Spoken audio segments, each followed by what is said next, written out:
Hello, and welcome to the Local Dive podcast, deep and shallow musings on Christ, the church, and culture.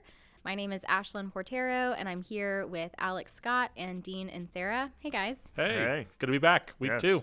Yeah, here we go. We're diving in. Diving in and going deep, Going deep, yeah. Michael W. Smith would say.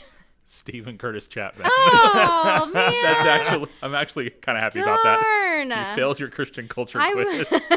Christian pop culture. It's finally out of my blood. No, man, I thought I got that. You clearly did not graduate from Liberty University like some of us did. I did not. I graduated from Florida State University, so my music tastes were really different back in that era. All right, we're excited to be here. We're going to be taking a deep dive into a great topic today, but before we get into that, I want to encourage everybody who's listening to, if you haven't already, to subscribe to the Local Dive podcast, wherever you listen to podcasts. And if you enjoy it, leave a review. Hopefully give us a nice positive review, but leave a review for us so we can know that. And also share on social media. We are on Instagram and Twitter at the Local Dive Pod. And so we are going to be sharing great content there and continuing to have a presence online as we launch this podcast. So we'd love for you to tune in and help us know what you want to hear and how to make it better. All right, so are you guys ready to kind of keep going on? Yeah, let's do it. And if they don't like it, we're giving a waiver and allowing people to violate a commandment by lying and still saying they do. So they get a waiver to lie for it to be okay on this one. Okay, that's new content. Yep. So that's good to know. Totally. All right, awesome. For the people. All right, so in our warm-up, I'm gonna introduce the topic, and then we're gonna do a little bit of defining what we mean and what we want to talk about today. So we're gonna be taking a deep dive in a little bit into the relationship between parachurch ministries and the local church. And this is a little bit of an interesting topic. If you serve in either of those ministries, you probably know that there are some interesting dynamics between the local church and the parachurch, and how each one functions in the role of a believer's life, as well as a non-believer's life, and what it looks like to lead and work and serve in both of those spheres. And so we're going to just do a deep dive into what all of that looks like. So to kind of warm up and get started, I thought it would be helpful. I actually did Google the definition of a parachurch so that anybody listening, if you've never heard of parachurch before, you can understand what that organization is. So I'll read the definition, and then maybe we can kind of talk about how you have viewed the parachurch in your life and what each of our experiences within parachurch ministries. I think we've all had some sort of connection to that at varying levels, and then what that has looked like for each of us, so we can just sort of dive in and be able to have a good framework for how we're approaching this. So if you're listening and you're wondering what a parachurch organization is, by definition, it is a Christian or faith-based organization that works outside and across denominations to engage in social welfare and evangelism, or maybe broader social issues, trying to come alongside the church and specialize in certain things that individual churches may not be able to specialize in by themselves. So I think that's a pretty good way of putting parachurch ministry and how we're thinking about that. And I think we might broaden that out to not just include hands-on ministry, but also some other things as well. But would love to hear from you guys. Do you agree with that? And how are you approaching the relationship between parachurch and the local church in your own minds? Yeah, I think, first and foremost, the way that I think about it is, and it's in line with the definition, but any ministry that is outside of the church that hopefully is coming alongside of the church and either filling a need where maybe the church has neglected or for some reason on its own is unable to do. And so I think, we see both really healthy examples of the way the parachurch works in conjunction with local churches. And then I think we see areas where there tends to be just truthfully some competition, whether that's for people or for resource. And some of those may be good and some of those may be bad. And I think a lot of that oftentimes depends on your viewpoint. But really, I just think about it as an organization that exists to either serve, resource, equip the church, and or fill a ministry need that the church isn't or can't. I think I realized, I'm not sure how long ago, how narrow my view was of what a parachurch was, to how to define it, I guess you could say. That wasn't the best English in the world, but just how small my view was, because I don't think I quite understood how many parachurches there are. Like, basically, There's so many. I think I would think campus ministry for a parachurch, or I didn't realize like my pregnancy center, I guess technically is a parachurch, and like as with the Salvation Army be a parachurch. I mean, we can go on and on and on. I mean, just how many of them there are. So there really isn't one size or just one kind of expression of a parachurch. There's just so many of them. So I would almost define it as a Christian ministry that is not the church. That's good. Yeah, and that almost sounds bad. I don't mean that in a bad way. Yeah, that is what it is. There could be. Well, would you say that there could be parachurch ministries existing as extensions of the church? Like if a church has maybe a counseling center or a pregnancy center, is it the church or is it the parachurch ministry? Oh, mercy. I think that would depend on what leadership it's under. It's the first thing that comes to mind with that. If it's like under the authority of the elders of that church as opposed to like a separate completely, it might be a different 501c3 just for like tax purposes and that type of thing. Right. I think it would matter so if it's like the church started it and it was its own thing, then I would think it'd be a parachurch. Right. With church roots. Yeah. That's interesting. But if it's like city churches, homeless shelter, I think it would be a ministry of the church. Interesting. That's helpful. So before we jump in, I have a few questions to kind of prime our conversation. Let's each take a minute just to share what your maybe past experience has been with parachurch ministries. And if you want to connect that to your experience within the local church, feel free to do that. But I thought that could just be helpful so people can kind of know where we're coming from and what our experiences have been. So Dean, you want to start us off? Oh, yeah, I'd be gladly because I'm so grateful.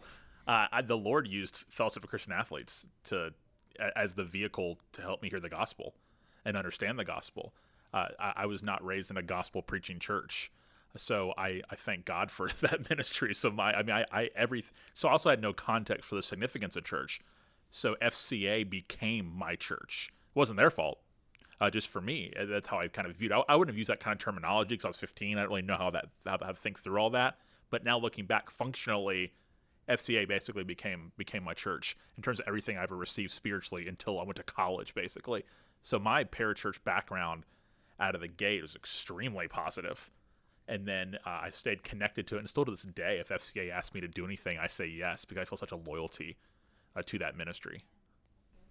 Yeah, me personally, I don't have as much direct kind of ministry or parachurch ministry exposure or experience. I mean, I think we've, in terms of like a campus ministry, like you talked about, obviously we're involved as a church with multiple parachurch ministries here in Tallahassee, and so working with them and alongside them, I've had some experience kind of broadly. And then, specifically like my opinion as a college student when I came to Florida State, I won't say which ministry, but there was a ministry that reached out, and I honestly thought it was the lamest thing I had ever seen. Alex was too good for the parachurch ministries, what I'm hearing.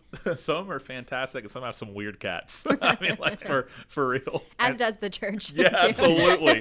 We probably have more weird cats because there's more of us, Yes. at churches. But yeah. Yes, I was just like, I don't know that I want to be involved in any parachurch ministry on campus, but I definitely don't want to be involved in that one. And so, in some ways, early on, my view was pretty negative. I think it shifted over, the last decade or so as I've seen a lot of really good things that the parachurch has done. And then I think Dean, you mentioned kind of having a narrow mindset of parachurch ministry. As I think about broader ministries, I think of things like Desiring God or Together for the Gospel, which in the definition of not existing as part of a church would be parachurch ministries that have been really, really formative for me and for the way that I think about church and just, theology and the way that I express and can live out, kind of my understanding of the scriptures and of the gospel. And so in that way, parachurch ministries have had a profound impact on my life and my viewpoints and things like that.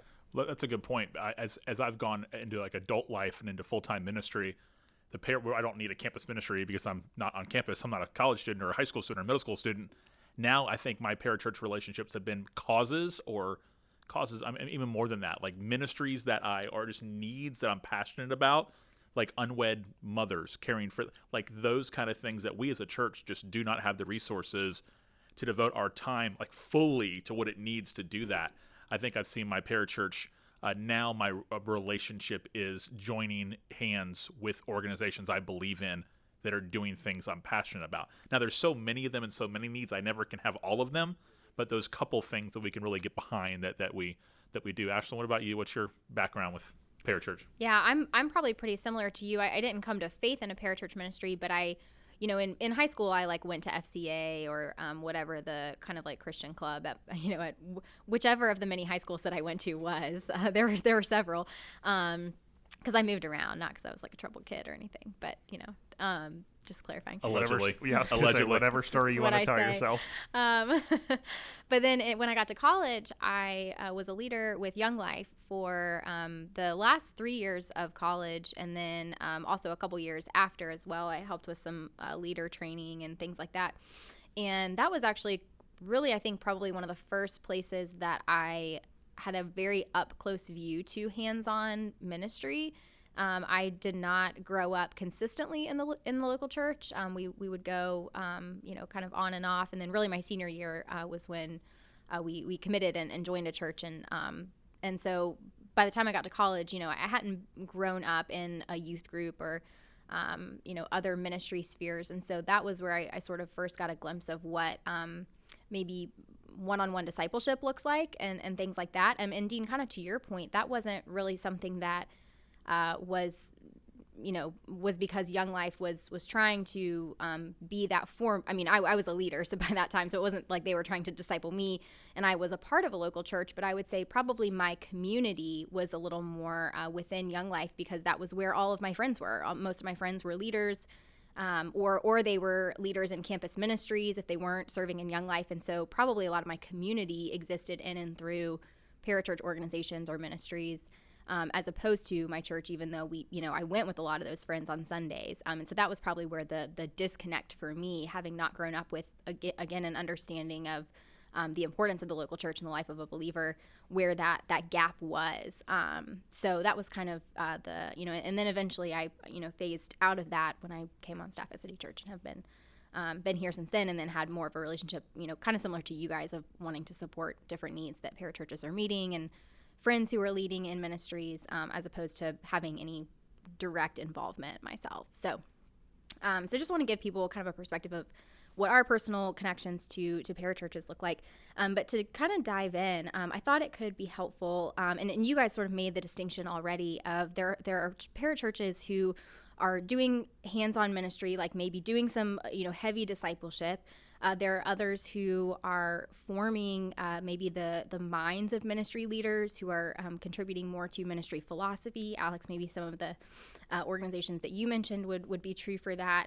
And then also ministries meeting, some of these felt needs or social issues or things like that. And so those are kind of the different categories that have been part of this conversation. I think that's helpful to sort of zoom out and see all of those encompassed under the parachurch umbrella. So question to ask, just to kind of get us started, how can parachurches serve churches well? What are some of the pluses of working with parachurch organizations? Well, I think a way that parachurch can serve churches well, and honestly, that should be the posture. And as a pastor, that sounds a little arrogant, but that's not. That's simply the scriptures. There's the church, right? There's local churches.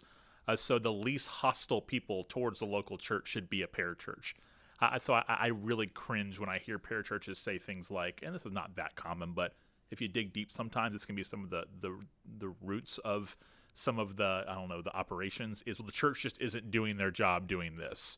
I would never say that. That's because there's lots of churches who are doing their job doing X, and so I think it's just got to be that. Just really can create a divide when you think and operate that way. So I think one of the best ways that the parachurch can serve the church is being for the church. Like that's a obligation of the Christian, first of all. Especially somebody who would claim to be in ministry, that they are advocates of the church, not just in theory. Like when you ask them, what is your plan to connect unwed mothers or students or whoever it might be to the local church, that you have an actual answer. Like it's not a defensive thing. It's not not really thought about it kind of thing. Like don't dig your own grave, for churches being a little hostile towards you. The churches should be very pro you because you are an expression of local evangelistic ministry and needs-based ministry in our community. So we become your biggest cheerleaders because you're not a competition towards the church. And it's easy to go, well, we're all on the same team. It's not a competition. Well, we are on the same team in terms of in Christ, but in terms of what is God's design is the local church. So your first loyalty and first identity as a believer, I don't mean a campus minister, as a believer, should be towards that. And it can be a little frustrating when that's not their first identity and their first connection and those type of things. So I think that's where it begins. There's a lot more than that, but I think being for the local church advocate, being really involved in one yourself, I think that's where it begins. Yeah, I would echo that. I think that the best way, that a parachurch can serve churches well is to serve the church. And so sometimes that may be coming alongside of local churches, whether that's the local church where you as a parachurch kind of ministry leader are a member, or other churches in the community or the city, and to say, hey, I've noticed a need here. How can we serve you well in the midst of that? And how can we help get people that we can reach plugged in to the life of the local church? And that doesn't mean you're neglecting the ministry that you're doing as a parachurch, but you're helping see people get funneled into what really God's plan is for living life in community with believers. Like, the parachurch is wonderful at creating community, and there's a lot of wonderful aspects to that. And I think, you and Dean both talked about that in your own kind of experience with the parachurch. But at some point, like, as high schoolers, students, or even college students, like, students graduate from high school and from college, hopefully, and they know, like, there's not an FCA for 25-year-olds, but there is the local church. Exactly. And so we need to see, kind of more, and the church needs to step out in this too, but we need to see more kind of collaboration and actually seeing people connected to the life of the local church. But the flip side of that, where I think your question was, what are some pluses of working with parachurch ministries, is if the church and the parachurch are working well at getting people connected into the local church, the church has to have a good relationship with the parachurch. And I think that maybe sometimes is lost on the church side of things, because it's tempting to go, these are the 5 things I'm frustrated with the parachurch ministry about, and so I'm just going to go and do my own thing. And so I think for the church to kind of step out and say, hey, here's an area where we want to see you come alongside the ministry that we're doing, and really, like, if that relationship works well. I mean, I think of we had a BCM director at Florida State who was really, really good about getting students connected into local churches. He was fantastic in at Tallahassee. And so that hurt his ministry in a sense, but it actually equipped those believers and those kids to be in the lives of the local church. And so when that works really well, I think that's a plus. And then to the things that we mentioned earlier, like a pregnancy resource center or feeding the homeless, like, there are times where a parachurch can help the church be more efficient and more effective at meeting some of those felt needs and doing things that we're not equipped to do. I mean, we talk about it all the time. Like, we support a women's pregnancy center here in Tallahassee because we can't do ultrasounds. They can. And so those are things and services that those ministries that can provide, that can serve our church members if they need them, or the community broadly, and then to see those people hopefully receive services, hear the gospel, and then if they, Lord willing, respond to the good news of the gospel, that parachurch is working to get them connected into the life of the local church. Yeah, I think the best thing the parachurch does is evangelism. Like, let's go. Well, let's be there. If you want to go, you're going to go reach kids at Child's High School for Christ. You're going to go reach kids at Florida State. You're going to reach a homeless community, veterans, on and on. Let's go. So I think that's where I get the most excited about them, is they're like almost like at the core, they're evangelistic. Yeah. And I appreciate that a lot. We can learn a lot from them as churches. They can easily become insulated and about the business of running the organization of the church, so you can easily lose that fire if you're not careful. Yeah, that's a great point. That I think maybe one of the benefits of working with the parachurch ministry, and maybe even more so having people who find their livelihoods in parachurch ministry being really great church members, is that you hopefully will catch some of that mission energy from them. That if there is this, our whole purpose is to exist to go out and reach or meet X need or reach X group of people, that hopefully, churches can absorb that. And then also that if you are a really committed church member, that's going to flow out of you, obviously. That's going to be a conversation point. It's going to form and shape the way that you do ministry. And so hopefully that can be is symbiotic the right term? the people benefiting from I that? have to Google. Should I just I use have a to science Google. word? I have to Google that word, so I'm not sure. Correct usage. Yes. All right, awesome. No, I think those are really good thoughts from you guys. You hit on a couple of tension points as well. What are some of the challenges maybe of parachurches intersecting with the local church? Where can sometimes maybe the mission and the purpose get confused? And how does that contribute to just sometimes difficult, complex dynamics between the parachurch and the local church? Yeah, I think fundraising is a big part of it. There's only so much money to go around. And very few people today, even let's just use 10% as a barometer, very few actually do that. And the ones that do, I'm guessing most likely, there's exceptions and praise God for them. They're not doing, I'm going to give 10% to my church and then an extra 3 to wherever. They're going to usually take it out of that. And I'll sometimes go to banquets just trying to be supportive, and I love the evangelistic efforts once again, but I'll sit there and I'll hear presentations and I'm like, wait, we do that. They're raising all this money from church people. They're usually not unbelievers at these gatherings. Usually they're from church people and that are members of other churches that are splitting the money that first and foremost, again, do we believe? I think ecclesiology matters. Like, what is the purpose of the church? Is it really God's grand design? Like, there was a church before there was any of these things, and there'll be a church long after there's any of these things. Jesus said he's building his church, and that's expressed locally throughout the scriptures. But I'll sit there and go, wait a second, we have a youth ministry. We have a college ministry. You know what we don't have? We don't have a homeless ministry. We don't have a pregnancy center. We don't have any of those things. So we're more likely to support those. And by support, I don't mean like morale-wise, right, or like we're for you wise. I mean like financially, because our church has those things. Now, again, there's a ton of lost teenagers out there. There's a ton of lost college students out there. So as many hooks in the water, let's go. But it can become a little bit of a tension when your own, here's the best way to answer the question in my mind. I had to draw that out for a second. When your church members are putting their energy towards things outside of your church that you already have inside your church.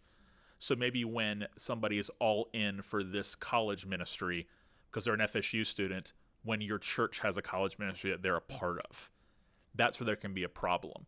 And I think, to use our BCM director, our former Florida State BCM director, Lance, one of the things that Lance did so well was connect students to church. And since he was, in theory, doing his job, his numbers at his Tuesday night gathering were lower because a lot of his city church BCM students were going to our college ministry. Well, that doesn't show up on the newsletter or on the scorecard, even though I think in God's scorecard, he's ranking high because he was pushing people to the church. And the people weren't very happy, I guess some of the brass or the feds, whatever you want to call it, because his numbers weren't big enough. Well, if we didn't exist and there wasn't a church, his numbers would have been a lot bigger, but he had the strong conviction that they should be part of churches. So I worry about, I feel bad for like youth ministers who have people in their churches and students in their churches who are all in for a different ministry besides theirs. What does that communicate to them about the significance of the church? And what does it communicate to your own kids? And the easy reply is, well, they bring their friends. Their friends wouldn't go to church. And I just want to push back on that a little bit because that sounds good and it might even sort of be true, but you don't know that for a fact. People come somewhere because they're invited by someone they trust. So to me, I'm the most for a campus ministry when they gather on campus. When they do something like at lunch to reach people's friends, fantastic. Like, let's go. We're for you. We'll provide pizza 1 week. Call us. Like, seriously. Like, we're for you. It's when they go beyond that to the point where people's schedules start to conflict and they're going to go where, their 5 friends from school are, rather than actually learning what it means to be part of a church with kids from different schools and different interests and different backgrounds and all things that make it up. So my way too long of an answer, sorry listeners, is the tension happens when church members begin to lose focus and they simply just go about it pragmatically in their minds. Well, my kid likes this, so we're doing this instead. That thing they're doing isn't bad, but it's not the church. So if you can't figure out a way to do both and there's a choice, I think you need to choose the church. And there's a discipleship conversation to have with your child or your mom or whoever it might be about those kind of things. And Dean, I think that's such a good point that you make, is that there are probably far too many people who are substituting parachurch ministries in their own lives for the church, because I know especially where we live in kind of this nominal Christianity, I'm going to check the religion box on my scorecard for the week and feel good that I participated in some type of activity. That's very different than being an active part of the local church. And so I think that we can have some grace when there's in recognizing there is also just maybe a fundamental misunderstanding in a lot of people's minds that those two things are actually very different. And even though they both accomplish good things, and there may even be some like subtle overlap, in what they're each trying to do, but there should be distinctives that we give to the local church only. And I mean, and I saw that, and I remember in college ministry too, that I think it's a great thing to say, I'm gonna encourage my friend to be a part of this campus ministry that provides maybe care and counsel on campus in a place where it's very difficult for churches to get. But then I'm also going to bring them into the life of the church, especially to participate in corporate things like baptism and the Lord's Supper and corporate teaching and corporate worship and things like that. And I think both of those things can happen. And sort of back to your point, there can be this great evangelistic outreach emphasis that parachurches, I mean, even some care efforts maybe that parachurches can provide because they can just get places that sometimes the church cannot. I don't think that always has to be the case, but sometimes that can be true, or maybe it just is true in a certain community and just the way that things work. But yeah, I mean, I think that can definitely, that fundamental misunderstanding in some people's minds that you need to be able to see both. And I think that's a challenge for churches too. Like, how do we help people continue to see? I mean, we're very big here at City Church on the local church. Like, we're pro local church, and we want that to be the central focus of people's weeks and their lives and their families. And then it allows space for all of these other good things to exist kind of under that umbrella. Yeah, I mean, I think about Alyssa Gill, who's a part of, or Alyssa, she's married. Elizabeth. Sorry, Sorry, Bo. Wow. I was at her wedding and did some of their premarital counseling. So Alyssa Bobian, she's a part of City Church, her and her family. So you know what, man, we're all for her. If she works in a parachurch ministry, we're in. So Chrissy and I support the ministry monthly. Not a lot of money because our first money goes here. Most of our money goes here for our giving. But the reason we support the ministry isn't just because we think it's a great ministry, even though we think it is. It's because of her. She's a church. I don't even know if she even knows that, but she's a church member. So because of that, we want to be able to say, hey, like, we're for you. Like, we believe in the evangelistic efforts you're doing to try and reach teenagers in Tallahassee. So we're going to do that. But also, she has shown for a long time that she is about the church and she loves her church. So I love when I see people who work for Parachurch Ministries that they are all in for their church. I think of Joel Kennedy, our local Young Life director. He's an elder at his church. I mean, like, what a statement that is. Like Lance, he's BCM director, that he was an elder here at City Church. Like he like that kind of stuff to me speaks volumes when you do that. So my encouragement to everybody is, okay, what you do and what your convictions are about your church, make sure it's being expressed to those who are your leaders in your ministry. Like those who those like your college students, like, make sure they know that and they get that as well. And I think the healthiest parachurch ministries, they require their leaders to be involved in local churches. One thing that I was going to say, and this is more in the context of maybe campus ministries and maybe probably college and high school, and it's like kind of student ministry focused. But to me, a tension point is when, and part of this comes back to our view of the local church, but is when, honestly, this drives me crazy, when they practice the ordinances for the church as a parachurch. So, like, I don't want to see your kids getting baptized at camp when they should be getting baptized in front of their church. It's a church celebration. Alex is coming out swinging. So, I mean, killjoy, hater of conversions. Yeah, exactly. But I just think that's something that, like, I'm so glad, like, incredibly glad that your child came to Christ at camp. Praise the Lord. Let them get baptized with their church. Let their church celebrate, because it's the church, hopefully, who's going to walk with them.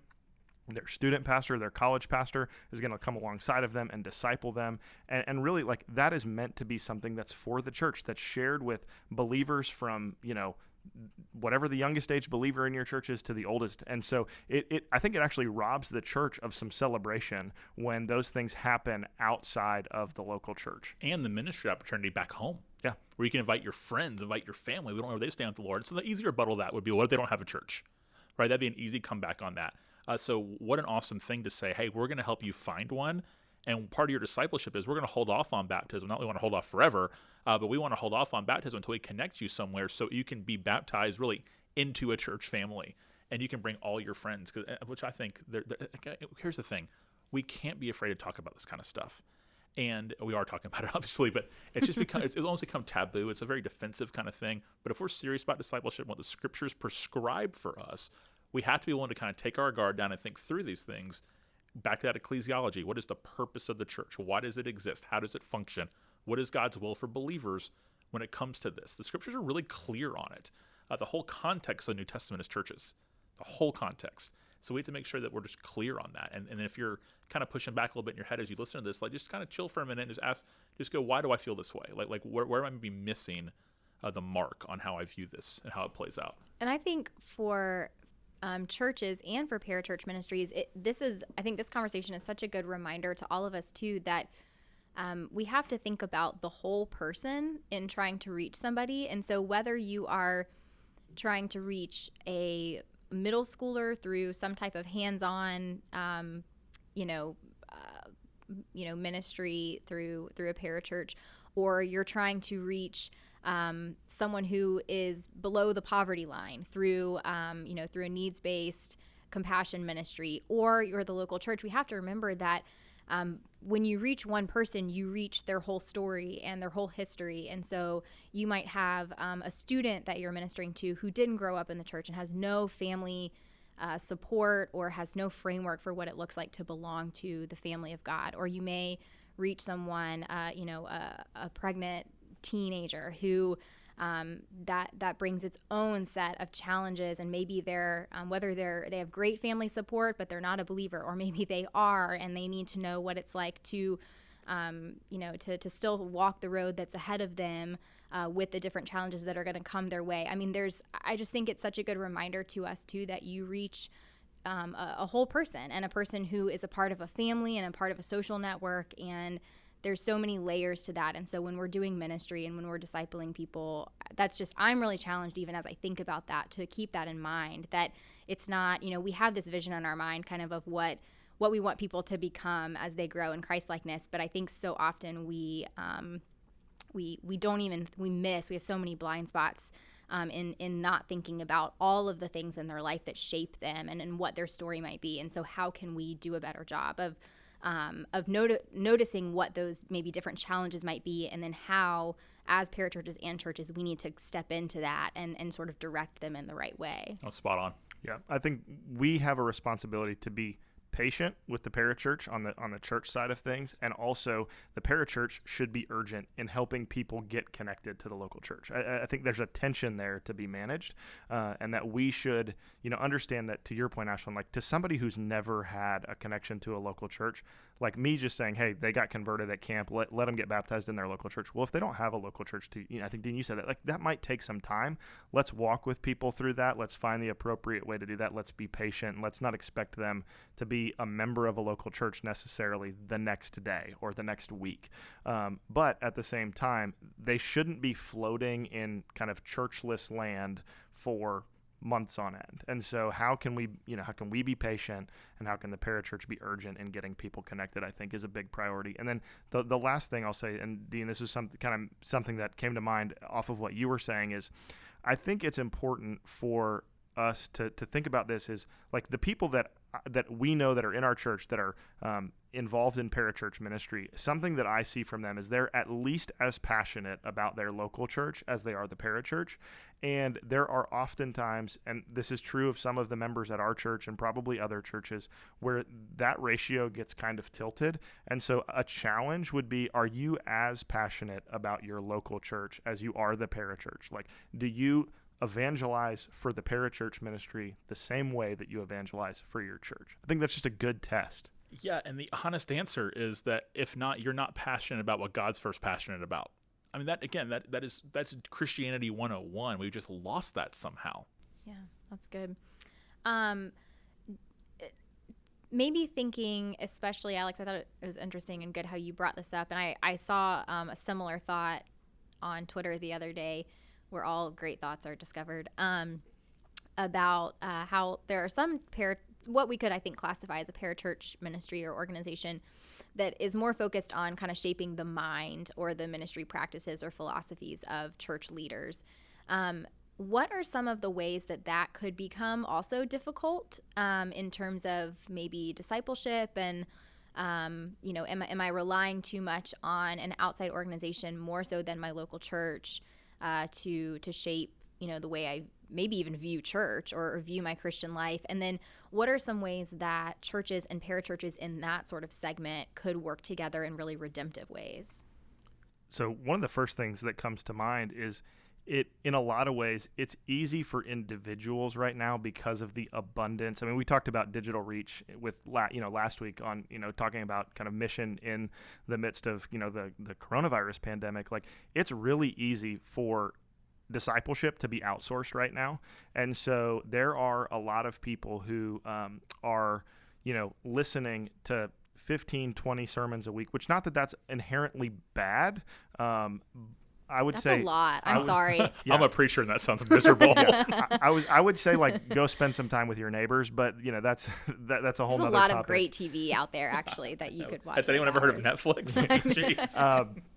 But in that, like, so I think there is this issue where those oftentimes people in local churches can gravitate more to, the celebrity preachers and this sort of outsourced discipleship ministry where they would be just as well served by sitting just regularly and faithfully under the teaching of their pastor. That doesn't mean you can't listen to supplemental preaching and that you can't take advantage of the resources that are out there, because I do, and there are great ones. Like, I'm encouraged by other preachers around the country. But I think, Dean, we talked about this maybe, I think it was, you shared a tweet that somebody had done a survey, and it was like, who were the 5 most influential preachers? And the majority of the people who responded were not preachers that they had ever sat under their teaching in the local church. And that's just telling to me. I think it allows for discipleship to be outsourced to these people that are not local. And there is something to be said about local context, local ministry, sitting under the teaching of local elders that we just miss when we go online for all of this. Yeah, and someone might say something like, well, I'm not getting enough here, I'm not getting enough there. I just think that's arrogant. I think you should be giving more of yourself. You have an opportunity to be discipled in your church. You can ask the pastor to read a book with you, whatever it might be. And I just think that, Ashlyn talking about just kind of shaping of our minds, like, I would hope that your church is shaping your view of gender more than the Council of Biblical Manhood and Womanhood is. And for a lot of people, that's not true. So that a tweet or a blog would be. I would hope that. And we have to make sure as churches, our responsibility is that we are teaching the whole counsel of God, under a Christian worldview driven by the scriptures for everything. And that people's first longing is to experience that at their church. And then I would ask, are you taking advantage of everything your church is offering? Like, at our church, we have equip classes. Like, don't tell me you need something deeper if you don't go to our equip classes. Don't tell me that you need something deeper if you don't go to our resource page and utilize that. Like, are you taking advantage of the things that? Don't tell me that you just need someone to disciple you if you haven't asked someone to disciple you. In your local church, that's what God designed, and we need to be people who are intentional about those kind of things. Yeah, that's really good. And to your point, Dean, about the especially the church forming your mind around gender, that was the tweet, and I responded to this girl as a brief exchange on Twitter where she was talking about she was responding, I think, to a review of Amy Bird's new book, which is Recovering from Biblical Manhood and Womanhood. That's a deep dive for another day. Oh boy. We're not going to get into that here, but although it sounds like a very interesting read. But yeah, just that was, I had texted you and said, wow, like, that was when my mind was kind of blown. And it just, being honest, just thinking about those types of organizations that could count as parachurches. And I think that's spot on. And that really, it was a good reminder to me of, like, wow, my view was kind of limited too of what the parachurch is and how we need to be careful about, how hard we're leaning in, I guess, to that and depending on them. So, And on the flip side of that, I think that, you said, how can it be redemptive? There are things that those organizations can and will speak to that sometimes, like, depending on the size of the church, like maybe the pastor or the pastors or the staff, like, they don't have the capacity to do that. And so they are outlets for people to have those resources, which is a really good thing. Like, we need those resources for people in the church, in the pews, and also, like, in leadership, to be equipped and educated and challenged. And so there's a lot of good that comes out of those organizations, but I think sometimes it can replace discipleship in the church. Definitely. There's secondary. Let them be secondary. Yeah. That's the way to approach it. I was reading, so in my Bible right now, I'm reading the Gospel of John, and today I was in John 3. And I thought of this, and probably because I was thinking about this podcast, and so you guys tell me if this is a stretch, but I actually think it could potentially apply here. I mean, one of the things obviously I think that we see is like John is continually bearing witness to Christ. You know, he's the one who's standing there and Jesus walks by and he says, "Behold the Lamb of God." And he's just constantly doing that. And then in John 3, like after we get through Nicodemus and the story that we all know, I think about the Nick at Night. There's like this kids musical in church about that. That's just always the song I sing in my head. But anyways, again, I'm not gonna sing it on a podcast. Strong comeback from thinking Michael W. Smith sang. I had to redeem myself. In the times where I was in church as a child, I was all in, and so that was, I think, like a choir activity or something. But anyways, so in John chapter 3, John is with some of his people and he's baptizing, and I think they're in the Judean countryside, and Jesus is baptizing, and the people who are with John come to him and they're like, "That's the guy that came to see you," and like now everybody's going to him, you know, and I get the vibe that they're kind of like, "What's going on?" you know, and he says, you know, that the one who has the bride is the bridegroom, and the friend who stands next to the bridegroom and is filled with joy at what he hears and sees, and my joy is complete in that. And like this, I'm going to just make a stretch, but I just, you know, I like to like think broadly about these things. I sort of almost kind of think of like the parachurch can be like the friend of the church. You know, that, I mean, the church is the bride of Christ, and the parachurch can maybe be the friend who stands beside the bridegroom and constantly bears witness and points to him, but finds joy when the bride of Christ and the bridegroom are united together. And is that like, is that a stretch? No, that's an article. That's been like in my mind. And I mean, I read that and then I was like, I could be way off and like, is this wrong? But that just, I think, is a really beautiful picture of what it could look like, so that we're not saying that these two are pitted against each other. And that's what John was saying. He's like, it's not about, you know, my following versus Jesus following. He's like, I'm not even worthy of any of this. Like my whole existence is to bear witness and to point to Christ. And so I think that is maybe a hope for the relationship between churches and parachurches. That's great. I think that's a fantastic picture. Great. I'm glad I wasn't like way off on that. Yeah. We need to email Jared Wilson and tell me before the church article idea. There it is.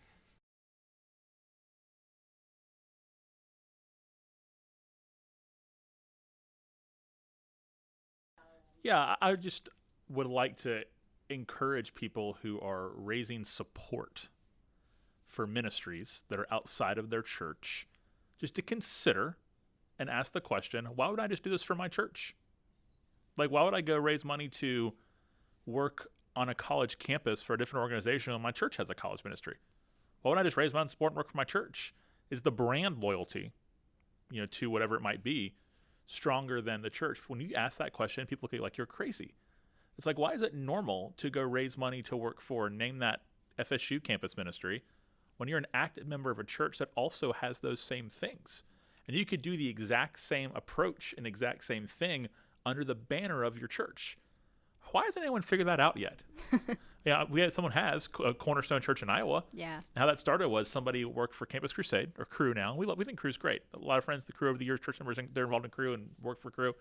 And the Crew member came to one of our pastor friends and asked if they would support him as their pastor, like financially support the ministry.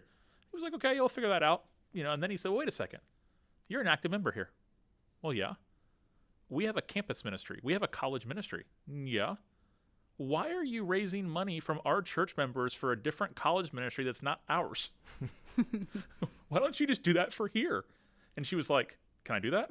Yes. And that started this huge college ministry staff of self-supporting people that was almost able to replace those ministries on campus, which technically, in theory, should kind of be a goal, right? So again, that sounds crazy to people, but why is that weird? It just doesn't make. I just am curious about that. I'd love to hear somebody's answer for that. And the answer can't be, well, people are more willing to go. That's just not true. They're going to go where their friend invites them. And it's about relationships more than about brand. That's good. Alex, do you have any? Just a random thought to throw out there. Just to consider. Yeah, I mean, I'll co-sign that. But at the same time, I think to our brothers and sisters who are serving in parachurch ministries, I hope in all of this they hear that we're thankful for the work that they're doing. Totally. I don't think that's we are for you. Yeah, absolutely. I don't think that's been just had a couple questions. Yeah. And at the same time, to our brothers and sisters who are in church leadership, to say what are ways that we can be more for the parachurch in a way that those two can work together. Because I think to your point of the bride and the bridegroom and the friend, like we know who the bride is and we know who the groom is. And so how can those organizations all work together to stand and point people to the bride and to the bridegroom and to be filled with joy at what they see? And so I think that's on both of us, but that there's a responsibility on both sides to be encouraged to continue in the ministry that we've been called to. And I just want to add that I think it's easy for someone to push back and go, we're all the bride of Christ. Like, we're Christians. Yes, like we are the bride of Christ. But God has established local churches, like as his bride. I think it's important to know that. You just can't think, oh, this works, or, well, my friend came to this, therefore it's better. Like, you got to just take a deep breath on those kind of things. And it's really, I just encourage people to really study ecclesiology. If I recommend a resource, Edmund Clowney's book, The Church, is really good, or to read anything from 9 Marks about actual what church is. It gets into a lot of weeds on certain issues. Like, I'm not sure if you want to read all about some of the things they talk about, but just what is church in general. I think it's important to do that. And then also Russell Moore's article. It's a provocative title, but don't get over the title, that Jesus didn't die for your campus ministry. He died for the church. And Moore's not anti-campus ministry at all. Right. But that's just, let me repeat that one more time. Just Google Russell Moore's article, that Jesus didn't die for your campus ministry. We just need to be broadened on this. Like, let's at least try to be challenged and think about these kind of things, how they all relate together on the same team for the mission of God. That's good. Thank you, guys. All right, we're going to come up for air a little bit and, yeah, everybody take a breather. Move on over into the shallow end and talk about some fun things. So this week, we are going to talk about something that everybody has and nobody likes to talk about, and that is a trashy food tendency. This is my passion. Trashy food tendency. I am fully convinced of not many things, but I'm fully convinced that no matter how refined or, maybe high culture you have a trashy food tendency lingering somewhere deep down inside of you. Do you think Albert Mohler has a trashy food tendency? Ooh, I'm sure he does. Yeah, he does. He definitely does. Has to be. Yeah. Yeah. I'm going to find that out. I hope that he listens to this podcast and then he'll tell us. He totally what does. It He's a is. subscriber. Totally. Whatever he does, it's in a 3-piece suit, though. No doubt. And eaten with a fork and a knife. Yeah. Trashy food tendency. Okay. Mine is a Chinese buffet. Ooh. I love a Chinese buffet. Wow. And I'll go back 4 times. I'll eat like 5 things on it, but I just love it. And an RC Cola at a gas station in a bottle. Specifically at a gas station. Yeah, that's my thing. It's the only place you can really get them. That's when you know it's trashy. I do think we need to clarify on the Chinese buffet. Like, we're not talking like P.F. Chang's quality. We're talking like they maybe barely passed a sanitation inspection. Kind of place. Like might close next Tuesday. Yes. Yeah. It's like China First on the side of the road. Like, yeah. They may have moved into like an abandoned Pizza Hut or something. Oh, absolutely. Yeah, definitely used to be a different What do you get? City Church worship leader and I, Todd Doss, goes several times a year. It's like our thing we do. I get sweet and sour chicken. I get fried rice, beef and broccoli. Basically anything that looks like it's meat but dead. Kind of that nice gray color. It's my trashy food tendency. Yeah. Alex, what about you? So, you guys know this, and I'm not ashamed to admit it, because there is just something absolutely wonderful about a flaky white fish fillet. It's so gross. Yeah, the lead-in was not necessary. Perfectly deep fried with a half a slice of cheese and a little too much tartar sauce from McDonald's. Oh my gosh. The fillet of fish, there's something about it. It just hits the cheese spot. Really sets it over the top. But it's only a half a slice. It's a very Oh. important thing. My sister worked at McDonald's. So it's only a half a slice. You don't get the full slice. But it's just wonderful. Jonathan Howell backed me up on that as well, as a fried fish, fast food connoisseur. So I probably take the cake on this one, but that's definitely at the top of my list. We already have the worst answer in the local dive history, and it's only week 2. Happy to do my part. Oh, it's fun. So my trashy food tendency, 2 of them. One is also from McDonald's. I love a good McDonald's Diet Coke. And I'm not saying that like McDonald's is trashy, but like the Diet Coke is like, it tastes different than any other Diet Coke. So like there's definitely some, I don't know if it's extra syrup or less syrup, or somebody like breathed into the tube that sends the Coke to the machine. Like You go every Friday. Every Friday. That is, you will find me in a McDonald's drive-thru. McDonald's and Coke products, they do have their own ratio. Oh, okay. So There's it like a thing. legitimately Yeah. is. Oh my gosh, that's so not true. No, it really is. That actually makes me feel better. There's like a certain. I think I'm like 98% sure about this. Somebody's gonna like Google it and tell me I'm wrong, but whatever. There's like a range of acceptability about like the amount of syrup to soda water that can be classified as Coca-Cola, and there is a specific ratio for McDonald's. Alex would know this. Hot Like, lies. of course. My other trashy food tendency, which I don't view as trashy, but Dean, I know that you do. The Busy Bee off of I-10. Oh my gosh. They have the best truffles. Which is a gas station for all the listeners. It is. It's a high-end convenience store is what I'll say. It's a cultural experience, actually. It is. I mean, you can get almost everything there. But they have excellent truffles. And so when I stop there, I've also gotten their frozen yogurt and lived to tell about it. I mean, it's an elevated gas station experience. When we were there at the same time, like, a church trip or something like that, Yeah. I just ignore you and walk the other direction because I know what's coming. I go get my RC Cola and a bag of Twizzlers while you're filling up Froyo and truffles. Yeah, everybody just like leaves in shame, and I have to like walk back to the rental van on my own. Jonathan Merritt and I, Jonathan's an author in New York, my favorite far left crazy friend. Make sure you tell him I said that. We were next door neighbors in college for 3 years, and we keep in good touch. He and I went to Waffle House after the Miami-Penn State game in Pennsylvania in 2001. It's Waffle House late at night on the way back from the game, so you're probably going to get a waffle, maybe some hash browns. He gets a T-bone steak at Waffle House, and it probably still comes up once a week in our conversations. Wow. And he lived to tell about it. He did, barely. Yeah, he's alive. I think that's when he shifted his theological views. It was the T-bone. It was that night.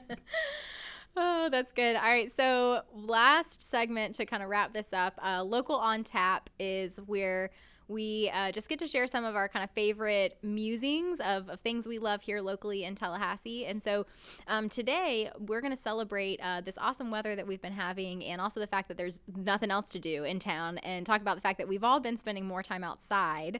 And so I thought we could share our favorite outdoor activities during quarantine. And Dean, I know you're especially passionate about this, so why don't you go first? Well, I hate being outside, but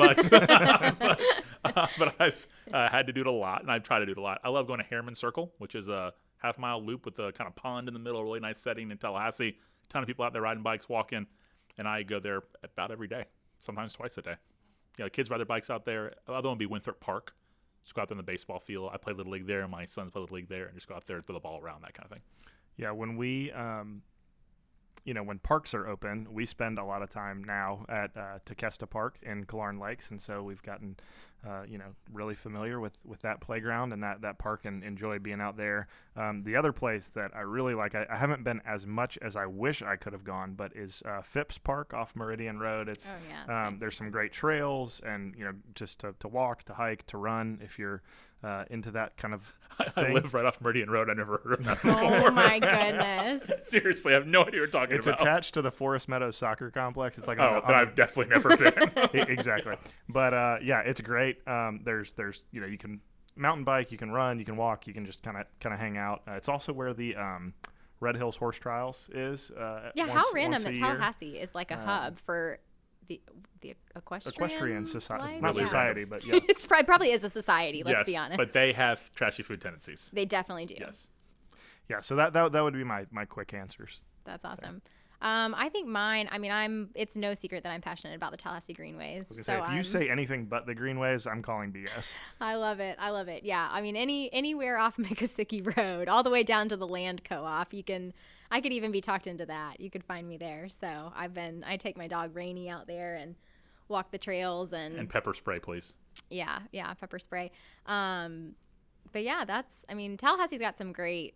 I feel like I was talking with Amani on our city socials on Monday night. She was talking about the Greenways, and I was saying I always, when I talk about the Greenways, I always tell people, like, you don't feel like you're in Tallahassee. And then I realized, I was like, no, I'm going to start saying, like, this is Tallahassee. That's kind of cheesy, but like, really, I tend to take whatever is like cool sometimes about, or like really exciting about Tallahassee, and be like, yeah, it's like you don't even feel like you're in Tallahassee. And I've realized, like, I need to shift that language. I know. No, I know. But like, being this kind of small city, and we often are looking to other places for inspiration, so That's some self-reflecting that I'm doing to love my city better. We are now the inspiration. We are the inspiration. Yes, the Greenways. Why not Tallahassee? Amen. All starts at the Greenways.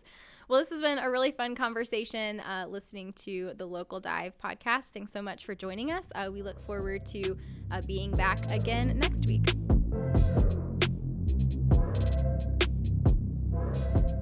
Thanks for listening to the Local Dive podcast, a podcast where we share our deep and shallow musings about Christ, the church, and culture. If you've enjoyed this podcast, we'd encourage you to subscribe, and we'd really appreciate if you'd leave a review on iTunes or wherever you listen to podcasts. You can also continue the conversation with us on social media, on Instagram and Twitter @the Local Dive Pod. We'll see you next week as we dive into another episode.